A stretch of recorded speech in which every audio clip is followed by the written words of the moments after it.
자, 산림 측량 및 GIS 진행하도록 하겠습니다. 이번 시간에도 산림 측량의 실제에서 평판 측량 내용이 이어집니다. 앞 시간에서 평판 측량 방법 중에서 전진법, 방사법, 교차법과 관련된 내용들 이야기했고요. 그 다음에 평판 측량의 오차 중에서 정준 오차에 대한 내용을 진행을 했습니다. 이번 시간에는 구심 오차, 표정 오차를 비롯한 다양한 오차를 알아보고요. 평판 측량의 정밀도라든가 축척에 따른 평판 측량 방법, 평판 측량 시 주의사항 같은 내용들을 알아보도록 하겠습니다. 자, 다음 이제 구심오차로 넘어가 볼게요. 구심오차라는 것은 이번에는 센터링이 안 맞는 거죠. 왼쪽 아래 그림 같은 형태가 됩니다. 자, 추가 바닥에 이제 여기 말뚝이 박혀 있죠. 이게 지상점 D입니다. 그죠? 그다음에 측침이 박혀 있는 도상점 D, 스몰 D는 여기지 않습니까? 그러면 이 구심기로 내려오면 이만큼의 차이가 발생하게 되는 거죠.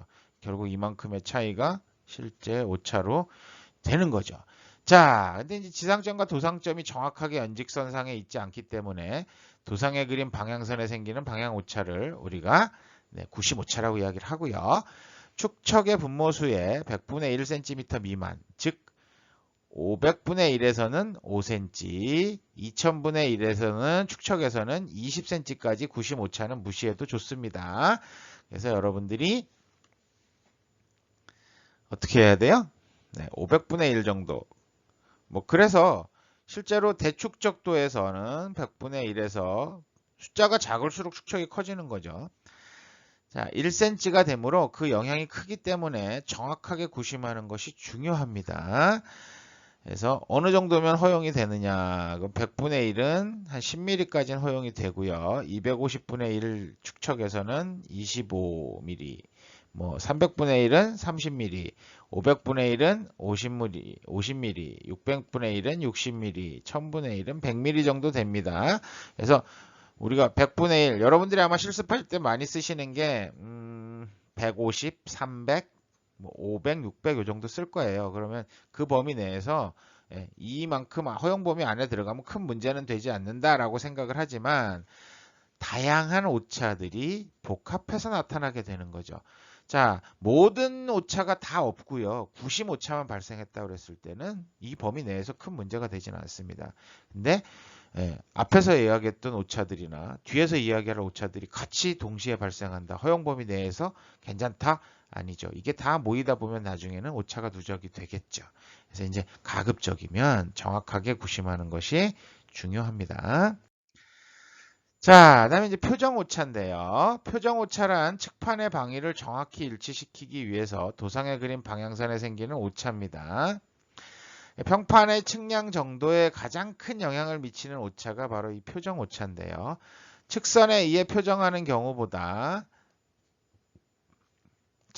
나침반에 의해서 표정하는 경우 문제가 많이 발생합니다. 자침의 반경보다 긴 방향선을 그리면 표정 오차가 발생하게 됩니다. 뒤에서 설명 다시 드릴게요. 가급적 자침은 방향 표시만 하시고요. 표정은 측선에 의한 표정 활용하시는 게 좋겠죠. 기지정가에 우리가 알고 있는 측선, 좀 전에 측량한 측선, 이것들을 이용을 해서 표정을 하는 게 훨씬 정밀도를 유지하는 데 도움이 됩니다. 자, 나침반이고요. 그래서 실제로 이제 에러가 발생을 하는 표정 오차인데요. 자침의 반경을 R이라고 합니다. 요 자침의 길이 R. 그다음에 편의를 2, 오차가 2죠. 방향선의 길이를 우리가 L. 그다음에 실제 편의량을 2라고 하면요. 자, 어떤 형계 성립할까요? 네. 델타하고 R을 하면 2가 되고요. 그죠? 그다음에 델타하고 L을 하면 라지 2가 됩니다. 이 비례식이 되죠. 그래서 이걸 이제 비례식으로 바꿔보면 이런 형태가 돼요. 델타는 R분의 2이고요. L분의 라지 2가 됩니다. 그래서 2는 스몰 r분의 스몰 2 곱하기 L이 만들어지게 되는 거죠. 그래서 우리가 편의량 2는 자침의 반경분의 편의 곱하기 길이를 방향선 길이를 해주면 된다라고 얘기를 합니다. 그다음에 이제 기본적으로 우리가 보통 이 편의를 2mm 이내로 하라고 우리가 이야기를 합니다. 그래서 0.2mm라고 한 경우에는 같은 방법으로 2도 이 범위에 허용하기 위해서는 R은 자침의 반경이 L보다 작거나 같으면 되지 않으면 안 됩니다. 그래서 이것으로부터 자침의 길이에 의해 표정하는 경우의 방향선의 길이를 자침 길이의 2분의 1 이하로 되지 않으면 안 된다는 것을 알 수가 있습니다. 무슨 얘기냐? 자침의 반경보다 긴 방향선을 그리면 표정 오차가 발생하게 되는 겁니다. 정확히 표정하지 않은 상태에서 이 자침 반경 R, 자침의 반경이 얼마나 될까요? 이 길이보다 도면에다가 길게 작도하는 거리가 나온다 그러면 축척에 맞춰서 작동하는 거리가 나온다 그러면 오차가 발생한다. 반드시 라고 생각하시면 됩니다. 자, 다음 이제 거리에 의한 오차입니다. 자, 거리에 의한 오차는 평판 측량에서 거리를 측량하는 경우 그 측정 길이가 정확하게 되지 않아서 생기는 오차가 되는데요. 소축적의 경우에는 거의 영향이 없습니다. 소축적이라고 그러면은 먼 거리 측량하는 거 얘기하는 거죠. 그죠? 네. 아주 넓은 면적의 그 지역들을 작은 A3만한 도면 안에 표시를 하려다 보니까 소축적이 되는 거고요. 자, 일반적으로 도상에서의 편의량의 한계는 플러스 마이너스 0.2mm 정도 됩니다. 그래서 측정 거리가 도상에서 표시되는 최소 길이는 축척을 S, 그다음에 이건 이제 도상 거리입니다. 아니, 실제 거리입니다. 분의 1이라고 하면 편의량은 0.2S가 됩니다. 그래서 축척이 500분의 1인 도면에서 10cm 이하의 거리는 도상에서 표현할 수가 없게 됩니다. 무슨 얘기예요? 0.2S죠. 0.2 곱하기 500을 하면 어떻게 됩니까? 네. 10cm가 나오죠. 네. 그래서 100mm가 나오니까 10cm가 되겠죠. 네. 그래서 10cm 이하는 우리가 표시를 할 수가 없어요. 그 선을 그을 수가 없다는 얘기입니다.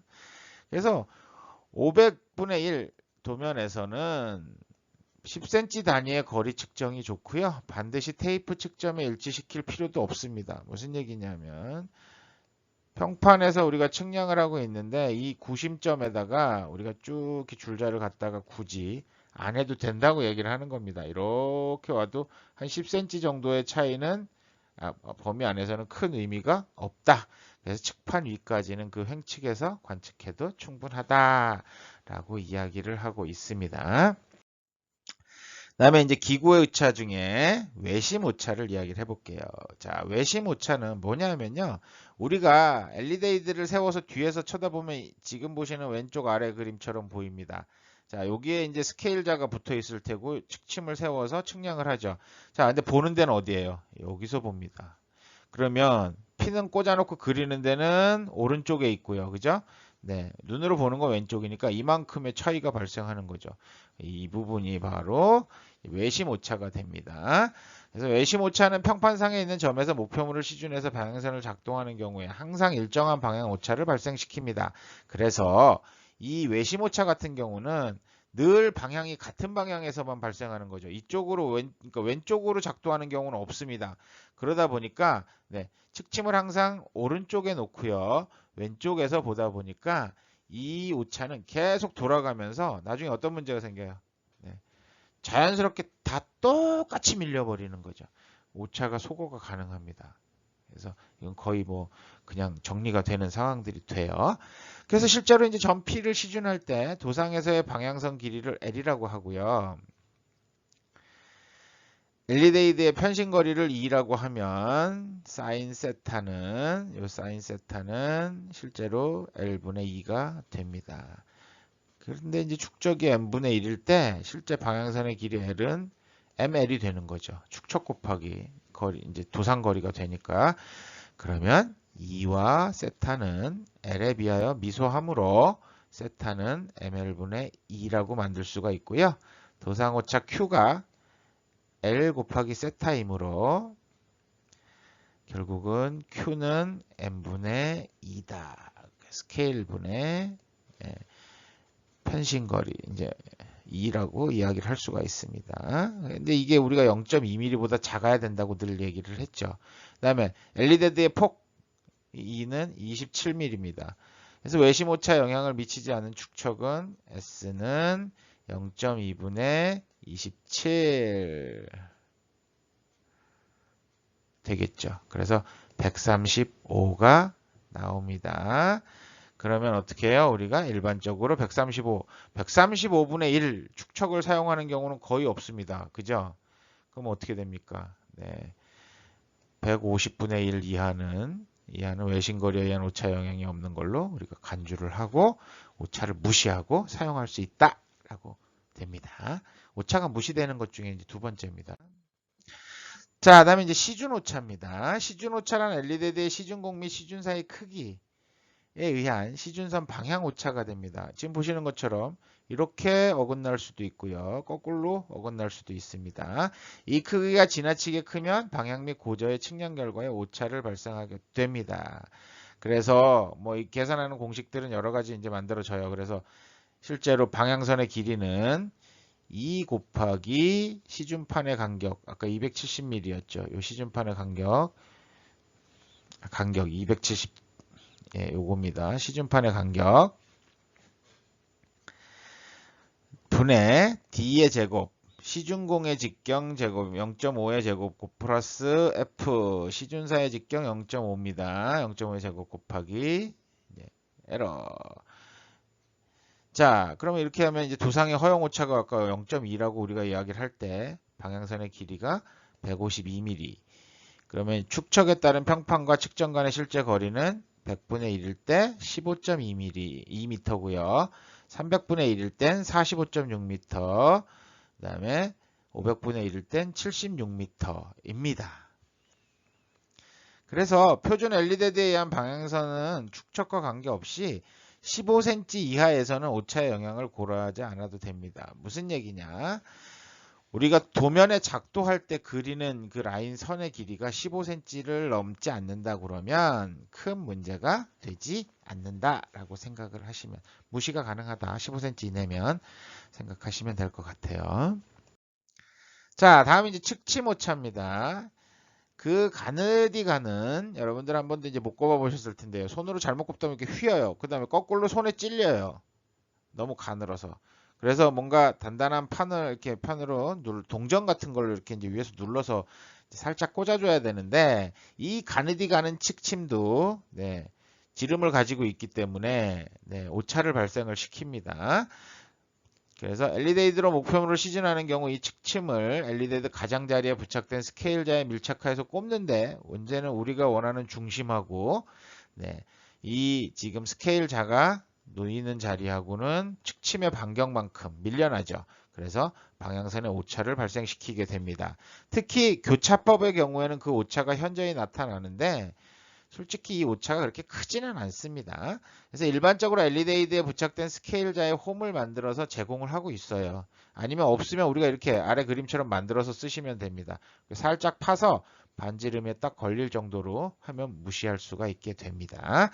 그래서 저희 실험실에서 사용하고 있는, 여러분들이 실습할 때 쓰는 건데요. 오, 때가 많이 묻어서 여러분들이 많이 사용하는 바람에 이렇게 이제 지저분해져서 까맣게 되긴 했는데, 보이시나요?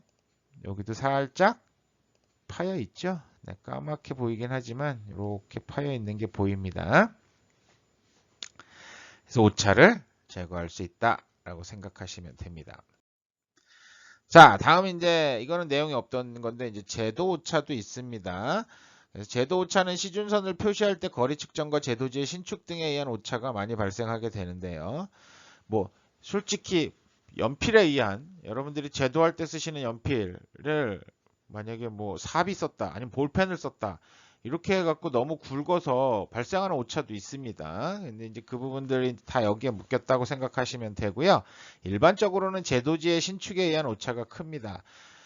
우리가 이제 제도지를 깔아서 작업을 하다 보니까 현장에 나갔을 때 습기에 대한 영향이 크다고 그랬잖아요. 그래서 이제 이 신축이 되는, 그 다음에 제가 침 흘려서 아니면 H 해서 재채기를 해서 비를 맞아서 오차가 발생합니다. 그래서 가급적이면 이런 걸 방지하기 위해서는 신축이 적은 제도지를 사용을 해야 되고요. 그다음에 제도지를 평판에 붙이는 방법을 숙달을 해야 됩니다. 그래서 평면으로 완벽하게 딱 붙을 수 있도록 붙여줍니다. 팽팽하게 당겨서. 그죠? 그다음에 너무 팽팽하게 당기면 어떻게 될까요? 네, 제도지가 늘어나는 상황이 발생하겠죠. 그래서 그런 것들은 또 문제가 되고요. 그래서 제일 좋은 방법 중에 하나는 항상 축척의 표준 눈금을 도면에다 표시를 해놓습니다. 500분의 1일 때 그 스케일 자를 쭉 선을 그어서 스케일을 미리 만들어 놓는 거죠. 이만큼이 맞습니다. 그러면 나중에 우리가 그걸 스케일 자를 대서 봤을 때 줄어들었다. 종이가 도지가 줄어들거나 늘어났다. 그러면 스케일보다 크거나 작아지는 만큼을 우리가 비율로 환산을 해주면 되겠죠. 자, 작업이 완료될 때까지는 가급적이면 이 제도지를 평판에서 제거하지 않습니다. 뗐다 붙였다를 반복하면 반복할수록 네, 문제가 생길 소지가 많아진다라고 생각하시면 될 거예요. 자, 그래서 이제 이 내용들을 쭉 정리를 해보니까 네, 표정에 의한 오차, 거리 측정에 의한 오차, 기계에 의한 오차, 측량 방법 등에 의한 오차 등으로 구분이 됩니다. 그래서 우리가 정치 오차, 표정에 의한 오차죠. 그래서 정준 오차, 구심 오차, 표정 오차가 있다고 앞에서 우리 배웠죠. 그래서 경사 200분의 1 이하에서 허용이 됩니다. 그다음에 축척 분모수의 100분의 1 이하에서 허용이 되고요. 방향선의 길이가 자칭 길이의 2분의 1 이하일 때는 네, 뭐 허용이 됩니다. 오차가 무시해도 될 정도가 된다는 거죠. 거리 오차는 축척 분모수의 50분의 1cm 이하일 때 된다. 앞에서 이제 한 내용들하고 연결이 되고요. 그다음에 이제 기구 오차입니다. 시중판 오차. 시중판 오차는 여러분들한테 설명을 안 했어요. 왜 안 했냐면은 여러분들이 시중판을 이용해서 그러니까 표고를 측정하거나 거리를 측정하는 경우 이 부분에 대한 거는 강의를 진행을 안 하기 때문에 이런 게 있다 정도만 이해를 하고 계시면 될 것 같아요. 다음에 이제 외심 오차입니다. 아까 앞에서 했죠. 축척 150분의 1 이하에서 그다음에 시준 오차 방향선의 길이가 도상에서 20cm 이하일 때는 다 됩니다.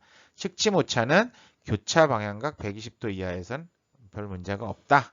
아까 앞에서 얘기했죠. 자, 그다음에 이제 측량 방법에 대한 오차는 설명을 따로 드리진 않고요. 여기서 정리합니다. 그래서 방사법 오차와 전진법 오차, 그다음에 교차법 오차가 있습니다. 자, 방사법 오차는 도상의 편의량이 플러스 마이너스 0.3mm 이하일 때 허용이 됩니다. 도상의 전진법은 플러스 마이너스 0.3 루트 n 이하일 때고요. 교차법은 교차 방향각이 40에서 140도 이내일 때 네, 오차를 어느 정도 무시해도 된다라고 말씀을 드릴 수가 있겠어요. 자, 다음은 평판 측량의 정밀도하고 관련된 내용들을 이야기해 볼게요. 평판 측량의 정밀도는 작업 내용하고 측량 방법에 따라서 다양합니다.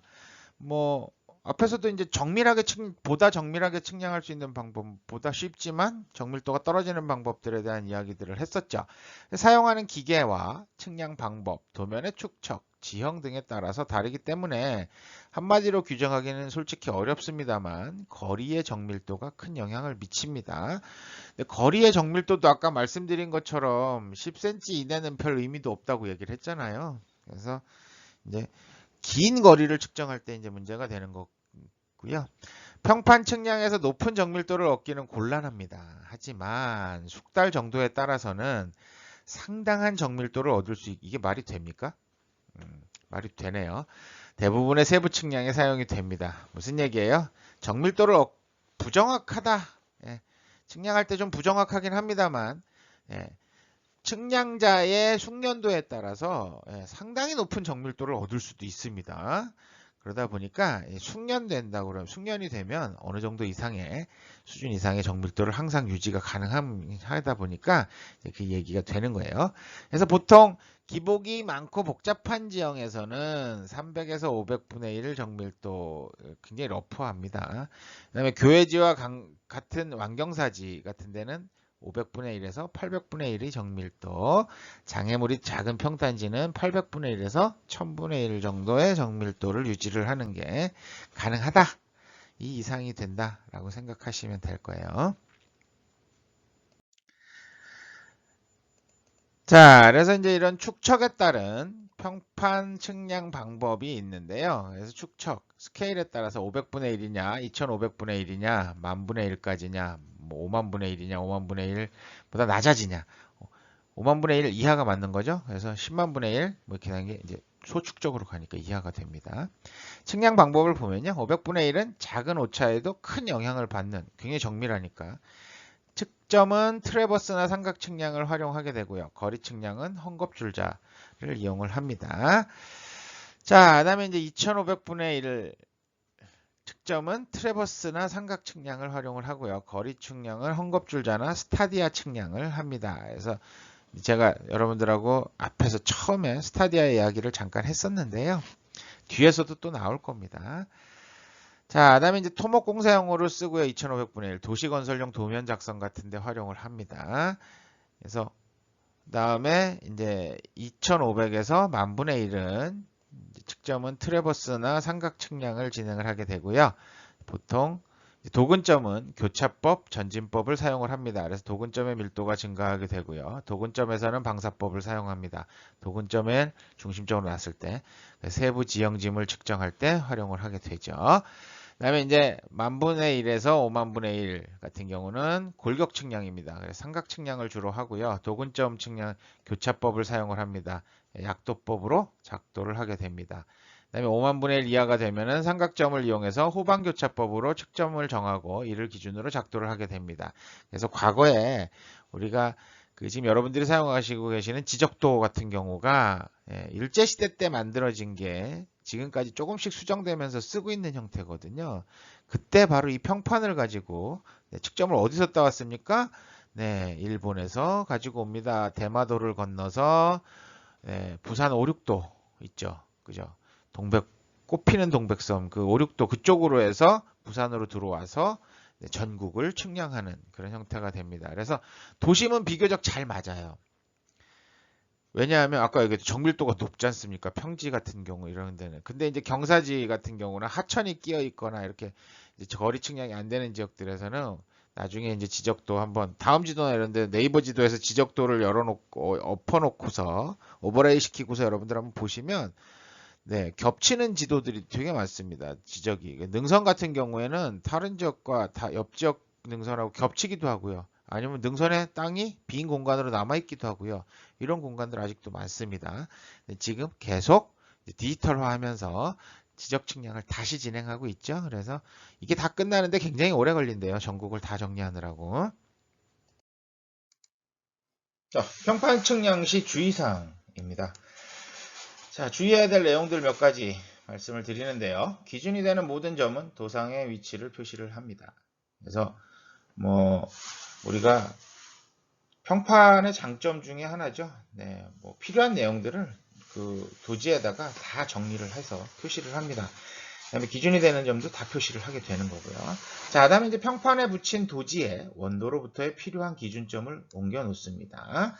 자, 우리가 도면 작업을 하는데 이제 평판을 해서 원도로, 그러니까 원도란 얘기는 결국은 우리가 이제 기준이 되는 지도 같은 형태들이 되겠죠. 그래서 거기에서 뭐 수치 지형도라든가 이런 곳에서 필요한 점을 미리 따서 옮겨 놓을 수도 있고요. 그렇지 않다라 그러면 나중에 이제 우리가 이걸 맞추는 기준점 이제 두 개의 동일한 지점을 이용을 해서 점을 맞추는 그런 작업 방향이나 아니면 이제 크기를 맞추는 작업들이 진행이 돼야 됩니다. 그래서 가급적이면 이제 원도로부터 필요한 기준점을 옮겨 놓을 필요도 있습니다. 자, 여러 장으로 도지를 작성 시에는 필요한 부분을 중복해서 측량을 해야 됩니다. 자, 우리가 도지 한 장에다가 도면을 만약에 이제 충북대학교를 측량을 하는데요. 스케일에 따라서 달라지긴 하겠지만 우리가 이제 너무 긴 거리 측량은 불가능하거든요. 그러다 보면 충북대학교를 측량하기 위해서 도지가 여러 장이 필요할 수도 있고요. 아니면 이제 다른 방법으로는 도지를 커다란 종이를 사용을 하는 거죠. 실제로 여러분들 사용하시는 평판의 크기는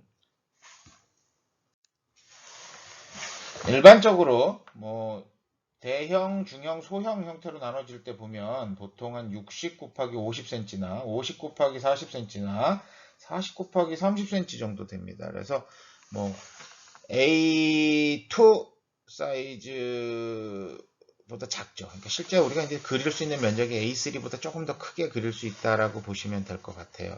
근데 60 곱하기 50 같은 경우는 이제 조금 더 큰 A2 사이즈 정도의 A2와 A3 사이즈의 중간 정도 크기의 이제 도면을 그릴 수 있을 것 같은데요. 보통 이 도지를 이렇게 큰 종이 A0나 A1 같은 대형 종이를 클립으로 찝어서 작업을 하기도 합니다. 근데 이렇게 그리는 거는 오차가 발생할 확률이 되게 높아요. 그래서 보통 도지를 나눠서 붙여서 평판을 여러 개를 가지고 나가서 작업을 하게 될 테고요. 이렇게 측량을 하실 때는 중복되는 부분들이 있겠죠. 자, 측량 범위를 넘어서는 부분들을 이제 다른 평판으로 측량을 진행을 하실 때 두 개가 중복되는 점들을 꼭 그러니까 한 두세 점 이상을 기록을 해 놓으셔야지 나중에 우리가 정확하게 하나의 도면으로 만드는 작업들을 진행을 하실 수가 있을 겁니다. 자, 아까 이제 뭐 모든 내용들을 도지에다가 다 정리를 쓸 수가 있다고 얘기는 했는데요. 내용들을 기입할 수 있다고 해야 되는데 가급적이면 도면을 깨끗이 관리하는 게 좋겠죠. 이제 그런 것들을 쓰더라도 이렇게 뭐라 그럴까요? 센스 있게 이렇게 지시선을 빼서 뭔가 내용을 정리한다라든가 아니면 뭐 당구장 표시를 하고 뭔가 내용을 빈 공간에 정리를 한다든가 해야지 그렇지 않고 모든 선들을 다 그냥 똑같은 선으로 그려서 남겨놓게 되면 나중에 어떻게 될까요?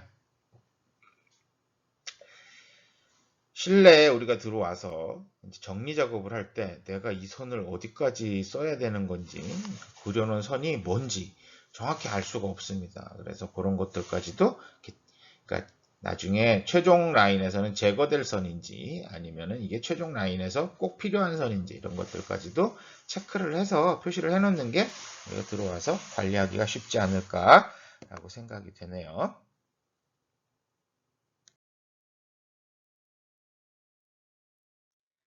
자, 이렇게 아마 뭐 여러분들 강의 동영상 한 5편 정도에 걸쳐서 평판 측량을 마무리를 했습니다. 제가 아마 나중에 이제 뒤쪽에서 여러분들 아마 실습 기회가 된다 그러면 이제 장비를 가지고 실습을 한번 해보실 수 있으면 좋겠고요. 그렇지 않다라 그러면 동영상으로 이제 실습하는 과정들을 제가 보여드리도록 하겠습니다.